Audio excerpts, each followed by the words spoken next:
Hi, in front of me is XIAOMI Redmi K30 Pro, and today I would like to show you how you can set up an alarm clock on this device. Firstly, find clock and tap on it. Then click on this clock icon over here and tap on the plus sign. Now you can set up an hour, and when you're done, click on repeat. You can choose your alarm to go off once, daily, Monday to Friday, or custom. When you click on custom, you can select days of the week and save them by tapping on OK.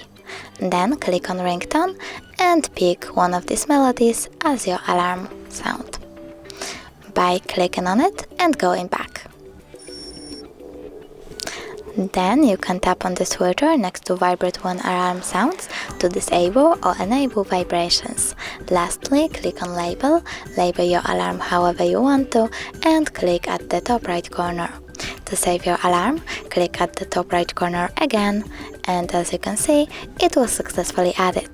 Thanks so much for watching. If you enjoyed this video, don't forget to leave a like, comment and subscribe. Bye!